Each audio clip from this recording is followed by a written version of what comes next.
cracks, ¿cómo están? Bienvenidos a un nuevo video. Muchísimas gracias a cada uno de ustedes que sigue apostando por el canal. Bienvenidos al episodio número 7 de Entre Broche y Bailejo con un gran invitado. El invitado de hoy es historiador, es divulgador y estoy seguro que los temas que vamos a tratar el día de hoy en esta conversa les va a gustar, tanto como me gustó compartir esta breve pero muy enriquecedora conversación. Pero antes de ir con el podcast, quería contarles de que vamos a preparar un episodio muy especial por los 500 suscriptores. Estamos preparando algo muy chévere, muy genial, pero necesitamos tu apoyo. Así que si todavía no lo has hecho, te invito a suscribirte, ir a la parte de abajo del video, darle al botón de suscribirse y activar la campanita, que te avisará cuando estrenaremos cada uno de nuestros videos. Ahora, sin nada más que decir, comencemos.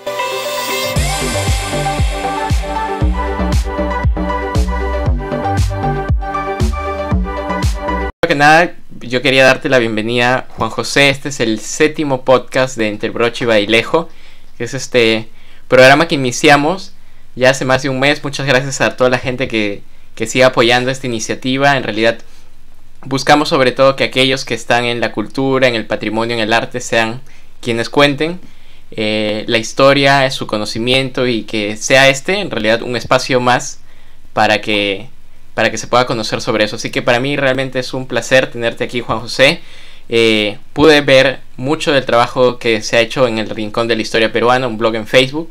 Así que no sigo más porque me gustaría que te presentes, que le digas a la gente quién eres, qué haces, qué carrera tienes y nada, bienvenido, Juan José, una vez más. Gracias por la invitación. Bien, yo soy Juan José Pacheco Ibarra, soy licenciado en Historia, estudié en la Universidad Nacional Mayor de San Marcos y me dedico pues a la investigación, no soy docente, solo soy investigador. Actualmente trabajo en el programa municipal para la recuperación del Centro Histórico de Lima, soy historiador de la Municipalidad de Lima y tengo a mi cargo la dirección de varias investigaciones en el Centro Histórico de Lima. Aparte de eso, tengo esta página o este blog, que en realidad es un blog, el Rincón de Historia Peruana, que es un blog donde hablamos pues de historia y sobre todo está dirigido a un público general, no es una cosa muy académica, aunque a veces hacemos cosas académicas, pero tratamos de no hacerlo. Y eso es lo que he venido haciendo durante estos años. El Rincón de Historia Peruana ya tiene más de 10 años, hemos cumplido 10 años el año pasado y tenemos varios proyectos más. Comenzó como un blog, pero luego se trasladó a Facebook para poder tener llegada de las personas, y con el tiempo fue creciendo. Ahorita tenemos algo de 140.000 lectores. No es mucho, pero al menos son personas que están bien, son personas que están bien interesadas en temas de historia, no a un nivel muy superficial o muy coloquial, sino a un nivel, digamos, intermedio. Y eso es lo que lo hace quizás interesante como público, más que o sea, yo doy el contenido, pero el público es el público que tenemos, es un público que tiene conocimiento intermedio de historia. El Perú, sobre todo, nosotros no hacemos historia universal, no hacemos esas cosas, no nos concentramos en historia del Perú porque hay muchas investigaciones que nosotros tenemos y investigaciones de nuestros colegas también que ayudamos a divulgar, y tenemos una página, una sección de libros también donde revisamos publicaciones de historia, y tenemos también algunos especiales. Todos los fines de semana hay un pequeño especial, a veces son especiales de 20 minutos, a veces son especiales de 1 hora. Y tenemos también otras actividades. Cuando comenzamos la página teníamos también visitas a lugares de la historia, pero lo fuimos dejando por cuestiones de tiempo y por las cuestiones aunque hubo la pandemia, ya no nos podíamos reunir, pero antes nos reuníamos bastante con los amigos, los seguidores. Ese es un poco lo que hago, y bueno, me considero un interesado en la historia del Perú. Sí, ya andaremos un poco más en todo este tema del blog del Rincón de la Historia, Juan José, pero quería comenzar un poco preguntándote y quisiera también que le cuentes a la gente que también que está viendo este video en este momento sobre cómo definirías el trabajo de un historiador. ¿Cómo le contarías a alguien a qué se dedica un historiador? ¿Cuál es su labor? Mucha gente quizás relaciona el historiador con tener que contar la historia. ¿Es así realmente? ¿Cómo me lo definirías? Claro, el trabajo del historiador es un trabajo poco comprendido, sobre todo en este país, donde no hay recursos para la investigación. Creo que soy de los pocos afortunados de dedicarme a la investigación de manera exclusiva, ya que la mayoría de mis colegas depende de las cátedras y de la docencia para poder seguir trabajando dentro de su carrera. Pero en realidad el trabajo del historiador es el trabajo de la historia, el trabajo de descubrir, de relacionar, de conocer los procesos históricos, sobre todo. Eso es lo más importante que hace un historiador, y sobre todo trabajar con documentos, con fuentes de primera mano. Fíjate que a veces este problema de Perú, que no tenemos mucho apoyo de investigación, tiene que ver un poco por cuestiones más que todo sociales y culturales, yo pienso, no económicas, porque el dinero para la investigación sí hay. Lo que pasa que tiene que ver con un sesgo cultural y un sesgo, y inclusive podría decir que social, dentro de los que forman parte de la comunidad de investigadores. Pero eso es un tema bien complicado de contar en unos minutos.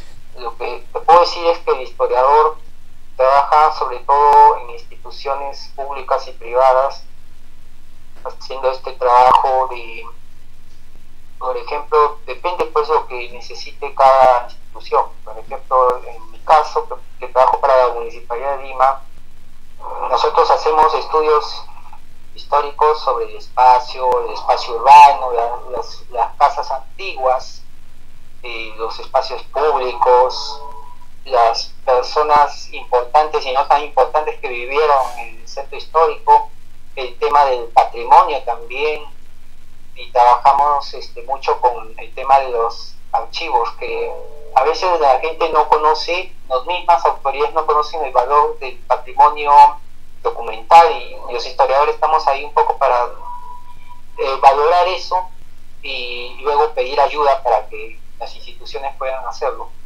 Ese es el trabajo que hacen los historiadores que somos investigadores, que somos pocos, pero en algún momento sí me dediqué también a la docencia, pero me di cuenta que en la mayoría de universidades no hay el apoyo y no existe una vida académica en este país, ¿no? Es muy poco, se hacen muy pocos eventos, hay muy pocas becas y programas para investigación en Perú, a diferencia de otros países.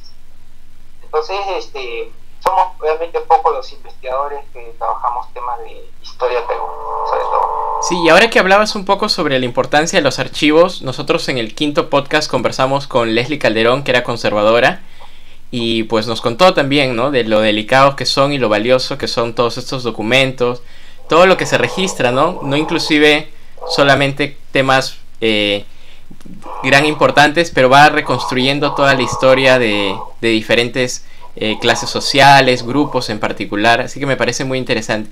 Pero quería preguntarte, Juan José, porque bueno, yo soy arqueólogo y nosotros también a lo largo de la carrera tenemos como que gran variedad de materiales de estudio, ¿no?, diferentes épocas en la historia prehispánica. Quería contarte, tú como universitario, ¿cuál es la época en la historia, en tu carrera, que más te gustó, más te llamó la atención, más te sorprendió y te cautivó y dijiste, quizás eran tus temas de más amplio conocimiento? Si me podías contar un poco sobre eso.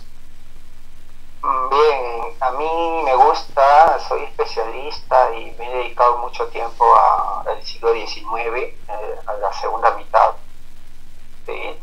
sobre todo el periodo después de la guerra con Chile y lo que llaman algunos de la República Aristocrática. Ese es el tema que más me gusta, el que más conozco, el que más he investigado. Pero cuando era mucho más joven, cuando comencé mi investigación, me dediqué bastante al siglo XVI, al trabajo con crónicas, con documentos en históricos, llamaría en esa época, ¿no? Y sí, pero ya después definí mi especialidad en el siglo XIX. A pesar de eso, yo trabajo temas del siglo XIX, inicios del XX, pero a mí me gusta leer todo lo que cae en mis manos de historia. Y en realidad yo leo de todo, sobre todo cuando tengo que hacer reseñas, investigaciones o trabajos, porque también tengo trabajos particulares para otras personas que solicitan mis servicios. Entonces yo tengo siempre una visión amplia para trabajar otros temas y me gusta leer bastante de la época virreinal y la época republicana sobre todo. Y eso es quizás lo que creo que los historiadores tenemos que hacer, no especializarnos tanto en un tema. Sí debemos hacerlo, pero no debemos hacerlo hasta el punto que no conozcamos lo mínimo básico de otros periodos. Y he visto eso que pasa mucho con mis colegas, que a veces son muy especialistas en la independencia, pero si le preguntas algo tan básico, la verdad, con Chile no lo saben. Y eso un historiador no puede hacerlo, porque la historia no es una luz que se concentra en un punto, sino es un proceso que avanza, y eso es lo que los historiadores tenemos que tener siempre en cuenta. Qué interesante lo que comentas, porque en realidad cuando uno lee la historia, todo el proceso inclusive detrás que existe de alguna forma influye en los sucesos que van a verse posteriormente, ¿no?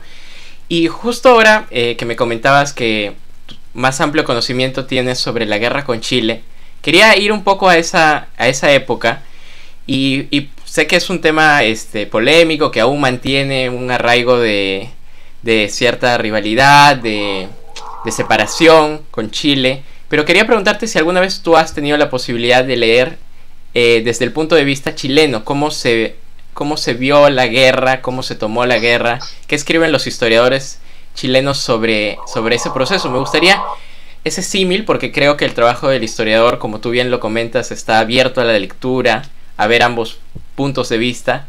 ¿Qué me podrías contar de uno o del otro lado? ¿Qué se está levantando de un lado, de otro? No sé, cuéntame un poco, explícame sobre ese tema. Claro, por supuesto. He visto varias cosas que han escrito en Chile sobre la guerra del Pacífico. También he comparado, por ejemplo, los textos sobre la guerra del Pacífico que escribieron Bulnes, que escribió otros historiadores militares, y siempre me encanta ver la relación que ellos tienen, y cómo nosotros a veces también caemos mucho en el patriotismo y en algunos hechos que son polémicos, y ellos minimizan algunas cosas, maximizan otras.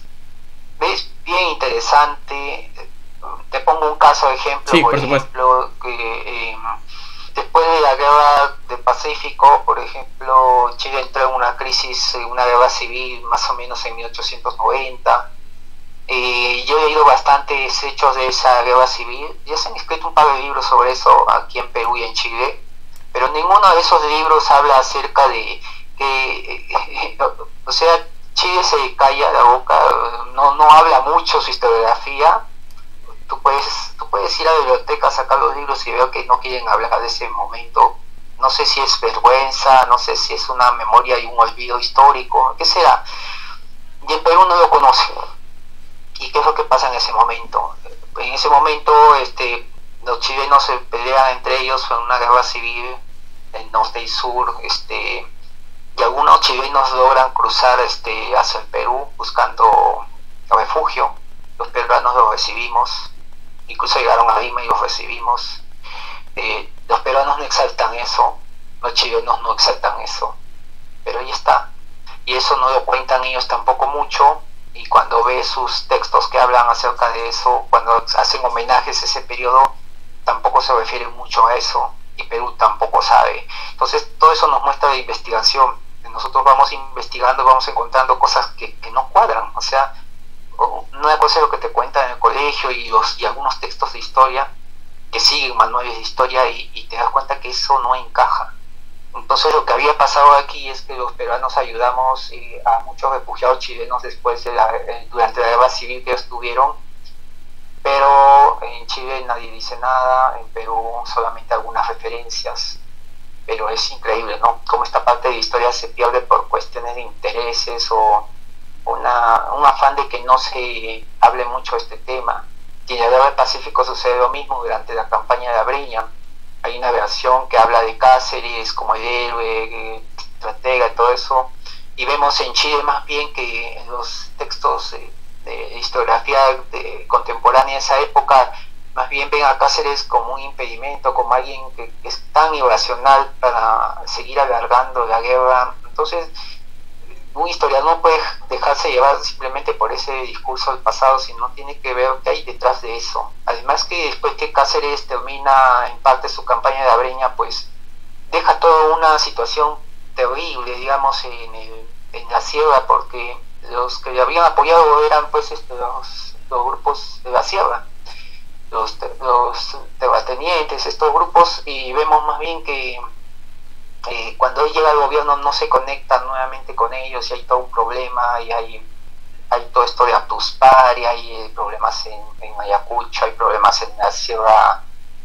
central, y eso no tiene nada que ver con lo que ocurrió pues con la campaña de Breña, porque la campaña de Breña te cuenta otra cosa, ¿no? Entonces, y los chilenos se dan cuenta de que los peruanos a veces escriben la historia de una manera que no tiene correspondencia, y hay interpretaciones pues de ambos países, y eso es muy interesante porque uno lo lee a veces sin ese apasionamiento, o puede leerlo con apasionamiento, pero luego se da cuenta que no puede engañarse a sí mismo, entonces tiene que comenzar a escribir la historia desde otro ángulo, desde otra visión. Qué interesante, ¿no? Este tema de tú como historiador de ser casi siempre objetivo, ¿no? Más allá de los patriotismos o los sentimientos que pueden arraigar ciertos sucesos. Ahora, yo, Juan José, quería preguntarte desde tu reflexión como historiador, si tú crees que todos estos problemas y crisis que arraigamos hasta el día de hoy están marcadas por, yo te doy mi opinión, por dos momentos que son tanto la conquista española como la guerra con Chile. ¿Tienes algún otro momento o crees que hay otro momento en la historia que también podemos traer todavía detrás afectándonos? No sé, desde tu punto de vista, ¿cuál es ese suceso o los sucesos que quizás todavía como nación no nos hemos recuperado? No sé, cuéntame un poco de tu punto de vista como historiador. Claro, esa siempre es la pregunta que muchos se hacen, ¿no? Que si la conquista o la guerra del Pacífico son momentos que marcan pues estas distancias, diferencias entre los peruanos. En realidad no creo mucho eso, porque en realidad cuando llegan los españoles habían demasiados grupos étnicos enfrentados, habían rivalidades políticas, habían rivalidades étnicas, entonces los españoles tienen que caminar sobre un territorio que es ese, y echarle la culpa a ellos de todo lo que sucedía pues no tiene ningún asidero histórico, porque ya había problemas entre las etnias del sur, del norte, los grupos, los chachapoyas, los huancas, ¿no? Así como ahí están las investigaciones que se han hecho bastante, y vemos pues que los españoles trajeron ese problema y todo eso ya se ha estudiado, ¿no? Es parte de una visión liberal del siglo XIX, que algunos historiadores comenzaron a tratar de buscar sobre el tema de la leyenda negra de la conquista, no solamente en Perú, sino en toda América. Recordemos que estamos en las épocas en que todavía algunos países no habían logrado su independencia, tenían cierta dependencia con España, entonces esa era una forma de historiografía, de forma de escribir la historia que ayudaba pues a esos propósitos. Y en el caso de Perú, pues lo que sí podría ser fundacional es la guerra del Pacífico, pero fundacional para un discurso de las élites, es decir, de los grupos que dirigen la sociedad, sí, pero para el resto de la población no, siempre ellos fueron excluidos. Entonces, cuando pensamos que es la guerra del Pacífico el momento, en realidad ese es el quiebre que tienen las élites en su cabeza, porque los indígenas y los grupos que no están excluidos no sintieron eso, es más, no sabían si peleaban por tal o cual, sino que era un conflicto. Y eso es importante que todo historiador y persona que estudia historia debe conocer es que cuando lea un libro de historia y piense de que ha habido un quiebre, ha habido un cambio, ha habido un momento fundacional de ruptura con el pasado, recuerden que eso no puede ser así, sino que puede ser una ruptura del pasado para esos sectores oligárquicos, por ejemplo, para ellos sí, pero para los indígenas, si ellos más bien después de hablar con Chile volvieron a cobrar tributos como en la época virreinal, entonces, y ellos seguían, más bien aumentó, hubo un rebrote, digamos, del poder regional, de latifundistas, los comunales y todo eso. Entonces, cuando hablen de momentos fundacionales, de grandes cambios, hay que tener cuidado porque los que están hablando a través de los historiadores son las clases acomodadas, las élites intelectuales, no es el pueblo, no es la plebe, son los sectores excluidos. Solamente así vamos a poder entender la historia, porque si lo entendemos a través de los ojos de ellos, es solamente que estamos aprendiendo su discurso y es interesante aprenderlo, pero también hay que tener cuidado con eso, siempre. Qué interesante lo que nos aclaras, Juan José, la visión y sobre todo estoy entendiendo en este podcast, conversando contigo sobre, ¿no es cierto?, tener una mirada clara, objetiva, muchas veces con los pies en la tierra y también entendiendo de quiénes viene el discurso. Ahora, yo quería consultarte también sobre otra, no sé si tú desde tu visión amplia de la historia del Perú, ¿podrías comentarme por qué? Yo lo he sentido como joven ahora que hace unos pocos años tuve la posibilidad de ya tener el derecho a voto, ¿no? ¿En qué momento es que llegamos a tener, y mucha gente considera lo mismo, la posibilidad de no tener de dónde escoger casi, o sea, tener una clase política tan baja? ¿Cuál es el momento quizás en la política, en la historia de los presidentes, de los gobernantes, en las que ya quizás tenemos que elegir a como dicen, al menos peor o al mal menor? ¿Qué pasa desde tu visión con la clase política? ¿Por qué llevamos muchos años eligiendo este tipo de candidatos? Claro, somos herederos del caudillismo del siglo XIX, tanto militar como civil, caudillos militares y civiles. El peronismo tuvo influencia hasta los años 10 del siglo XX, por ejemplo, y luego vino Leguía, y luego vino Sánchez Cerro, que desapareció pronto, Benavides, y podríamos decir que incluso Prado, porque todos ellos apelaban pues a un discurso popular, y es que es imposible gobernar el país sin apelar al populismo en esos aspectos, sobre todo cuando no había una fórmula para incluir realmente a la población para lograr una ciudadanía.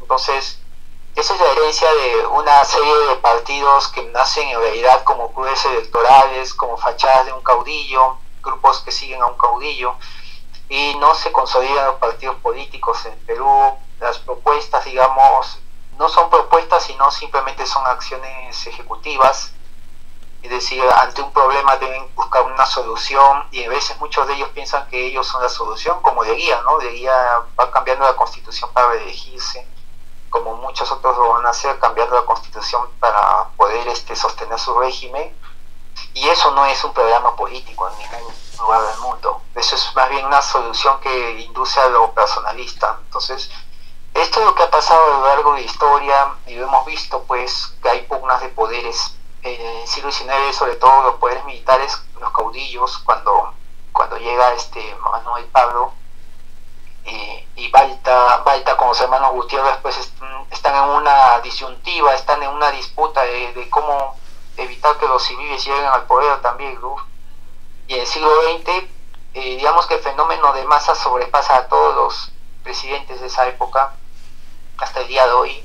Digamos que no han podido conectar con la ciudadanía porque en realidad los ciudadanos no lo son en la práctica, sino solamente en cuestiones jurídicas, porque hay mucha exclusión y hay mucha desigualdad en Perú. Entonces eso no va a ser algo que permita pues que haya una verdadera clase política que se renueva cada cierto tiempo, sino que seguimos basándonos en caudillos y en personas que aparecen en momentos difíciles, la historia.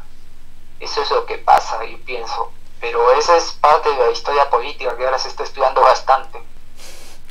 Justamente se necesita estudiar esa visión. Y quería preguntarte, Juan José, si tú ves alguna luz al final del túnel respecto a ese tema.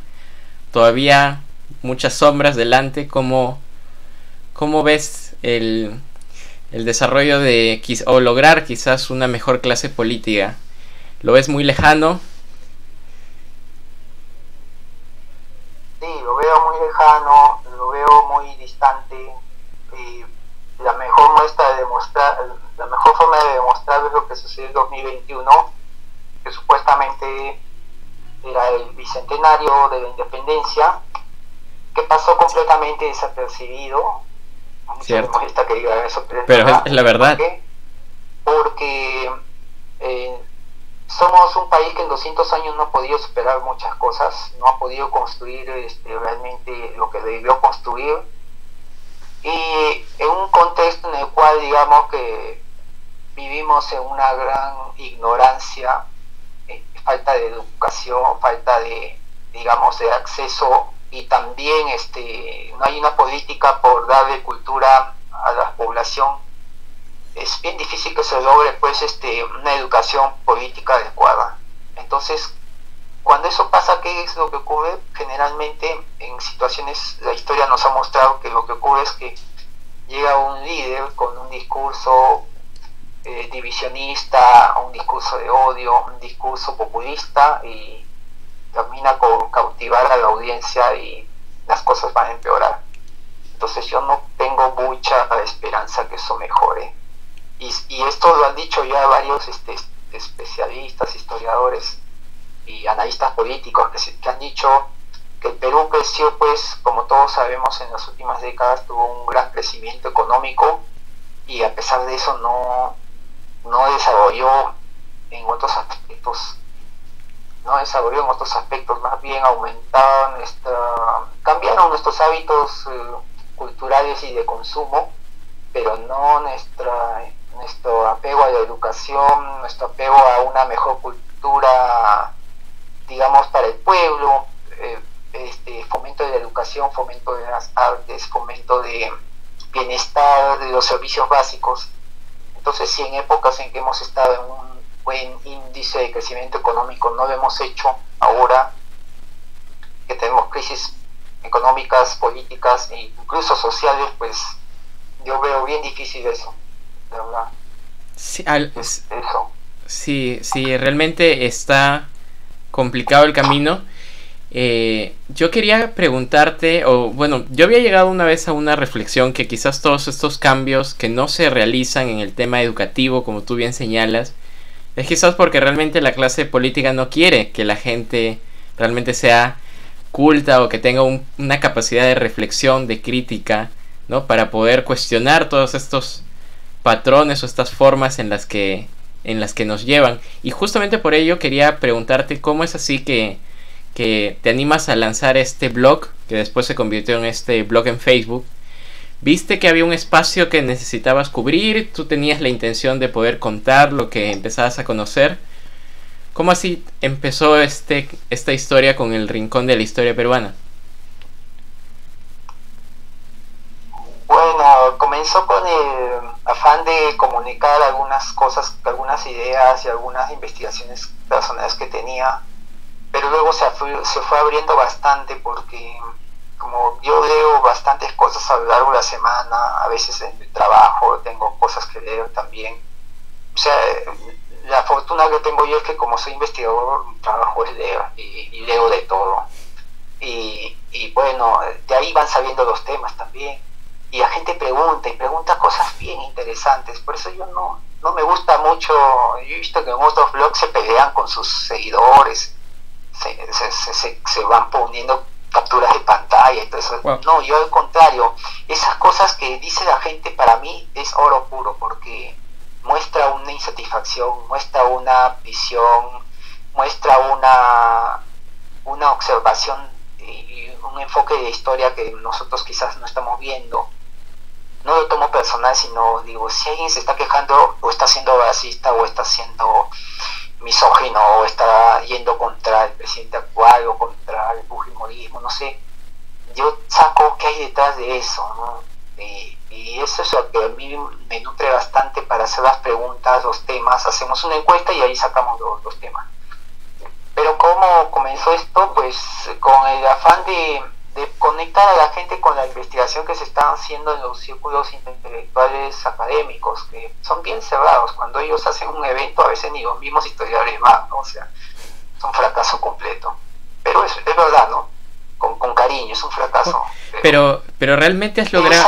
Esa información tiene que salir, si no, yo no sé para qué estamos. Tiene que llegar a las personas. Sí. Eso tiene que llegar, pero tiene que llegar de mano de una persona que conozca, un arqueólogo, por ejemplo, un historiador, para el tema de historia, o no sé, cada uno en su especialidad. Sí, creo que... eso es lo que tenemos que hacer.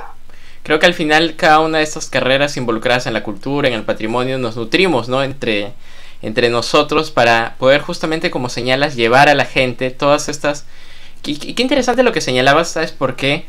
Porque me sucedió a mí que yo he sido mediador en un museo y en el Museo Larco, y muchas veces la gente tiende a pensar de que en el museo simplemente tú le vas a dar un discurso y que la opinión, el comentario que tengan referente a lo que observan, a lo que traen desde sus visitas a otros lugares, no es valioso. Y qué bueno que tú lo resaltes desde inclusive los comentarios que hace la gente, porque al final muestra las preocupaciones de la sociedad, las taras muchas veces que se lleva. Entonces, qué bien. Quería preguntarte, en estos 10 años, cosa que es admirable de mantener un blog, yo recién he iniciado, este canal se ha iniciado hace poco con el tema de la divulgación. Quería saber si ha pasado por... ¿Cuál sería el secreto para mantenerse? Quiero que me cuentes eso, porque realmente es... Yo admiro mucho, más allá de la información que compartes, esa dedicación. ¿Cuál sería el secreto de renovarse? No sé. Cuéntame. Creo que no hay ningún secreto. Creo que hay que leer bastante, muchísimo. Hay que leer hasta donde te agarre la lectura. Tienes que estar leyendo, informándote, escuchando a las personas, observar mucho. En la calle uno aprende la historia sin abrir un libro, porque ve las contradicciones, ve los problemas, ve los estereotipos, ve todo, si sabe observar. Por eso las herramientas que nos da cada una de nuestras profesiones nos permiten observar lo que otras personas no pueden ver. Confunde la historia con simplemente repetir datos e información, pero no. Yo siempre les aclaro que la información y los datos solamente es como cuando tú vas a ir a una feria y te hacen una inducción. Esa es la información. Y cuando estás en la feria tú comienzas a desarrollar, a observar, a sorprenderte, a aburrirte, no sé. Pero la puerta ya está abierta, tú ya has sido inducido. La información es eso, solo es información. Y muchos blogs que cuelgan información se quedan en información. Nosotros damos información, pero siempre le estamos sacando un poco de reflexión a las personas. Pero ¿por qué pasó esto? ¿Qué hizo esto? ¿Qué relación tenía esto con esto? ¿Por qué no ocurrió de esta manera si esto estaba de esa forma? Y eso es quizás creo que una de las cosas que hacemos, pero sobre todo acercar la investigación que se hace en los círculos académicos e intelectuales de las universidades, le acercamos al público y los actualizamos, y también mostramos que hay muchas deficiencias, porque hay gente que tiene muy buenas, tiene muchos seguidores y son muy conocidos, pero tienen un sesgo a veces muy marcado en sus investigaciones, y nosotros tratamos de resaltar eso. Y creo que ahí es el último punto con el cual nos diferenciamos nosotros, que es la independencia. O sea, tratamos de tener un criterio independiente, no buscamos caerle bien a todo el mundo o no pelearnos. Si el libro no me gustó, pues le digo que no me gustó, y ya después se van a molestar conmigo, pero creo que algo que he aprendido de historia es que todo se renueva, y así como yo critico a los profesores mayores que escriben algunas cosas que no me parecen, pues algún día yo seré mayor y hará lo mismo joven, ¿no? Así nadie queda en un presente perpetuo, y creo que eso no es irreverencia, eso es lógica, eso es algo, es sentido común. O sea, Pues sí. ¿Por qué vamos a hipotecar nuestras opiniones de ser jóvenes para agradar a los maestros, que por una beca, por una ayudantía, por una nota, recomendación, por una nota? No, nosotros con los años nos vamos volviendo los maestros, y detrás de nosotros vienen personas que nos van a admirar, no por los conocimientos, sino por tener la valentía de decir las cosas que nos parecen. Y hay que ser muy valiente para decir las cosas. Si el libro no me gustó, no me gustó. Si la investigación me parece muy sesgada, es mi opinión, y trato de mostrarlo de esa manera. Entonces eso es lo que necesitamos un poco para que los blogs, las páginas de divulgación también cambien, porque se ven muchas cosas. Nadie quiere chocar pues con los libros que salen y que son bestsellers, ¿no? Dicen, uy, no, hay libros que son bestsellers, son buenísimos, y hay libros que son bestsellers de editoriales tan importantes que tienen errores ortográficos y históricos terribles. Entonces a veces en este medio que nosotros vivimos, que tenemos esta herencia colonial, creo todavía en algunos aspectos, no hay esa cultura de la confrontación de ideas, y confunde la confrontación de ideas con la confrontación personal, y lo que se trata de hacer es mostrar pues en la investigación de que una cosa tiene que ser coherente para ser demostrada. Y eso, creo que es eso. Y bueno, siempre hablar a la gente de temas interesantes, no solamente curiosidad morbosa. Un ratito podemos hablar de eso, ¿no? Como en el recreo, pero no todo el tiempo, pues. O sea, si yo le digo a la gente, oiga, vamos a hablar del Tratado de Lima porque es importante, y van a decir, qué aburrido, pero igual lo voy a tratar, porque yo no estoy buscando like, yo estoy buscando gente que se quiera enganchar. Como diría la Biblia, el que tiene ojos que vea y el que tiene oídos que escuchen, ¿no? O sea, esa es la apuesta de todo canal. Creo que debe ser ese: buscar que su público se acerque a él por ser original, y no por buscar generar contenido atractivo y atraer a público que a veces no se va a quedar, y simplemente va a estar solamente un tiempo. No me parece, es una opinión personal. Es realmente un muy buen consejo, Juan José. Una última pregunta ya para ir cerrando el podcast, agradeciéndote el tiempo que te has tomado para venir acá. No sé si tienes si alguien viniera a ti y te preguntaría, Juan José, quiero iniciarme en este tema de conocer un poco más la historia del Perú, no sé si tienes algún libro inicial que le recomendarías, una película quizás, no sé, ¿me puedes dar ese dato para alguien que quizás está viendo este video en este momento, le está encantando tu explicación y dice, quiero conocer mucho más acerca de toda la historia o una parte de la historia? Es bien difícil. Bueno, yo tengo un par de libros, pero son más que todo investigaciones monográficas. Mi tesis está a punto de publicarse. Yo trabajé el tema de la libertad de imprenta, libertad de prensa y expresión en el siglo XIX. Ahora me dedico mucho a la historia social, me considero un historiador social, temas sociales, temas que tienen que ver con los grupos de la población. Pero si en realidad quisieran dedicarse, pues, o quisieran iniciarse en la historia, tendrían que comenzar a leer textos, manuales, algún documental quizás. Yo respeto mucho el trabajo de la divulgación, pero siempre tienen que buscar canales que tengan información más verificada, ¿no? Tendría que ser gente que, por lo menos que tenga la profesión de científico social, como decimos nosotros, ¿no? Porque ellos van a poder entender la lógica de por qué se hace lo que se hace. No es simplemente llenar la cabeza de conocimientos de las personas para que después discutan y digan, oye, tú no sabes nada, y así. No, esa no es la cuestión. La cuestión es que puedan aprender, analizar y tener un criterio propio, no dejarse llevar pues por todo lo que escuchan, por lo que dicen, porque ahora con las redes sociales eso pasa bastante, y siempre debemos buscar pues a los que tengan alguna información y alguna propuesta. Tratamos de buscar nuestra propuesta también, ¿no? Yo no creo que en 10 años lo hayamos logrado, todavía hay un largo camino, pero a quienes quieran iniciarse deben aprender a leer un libro de historia.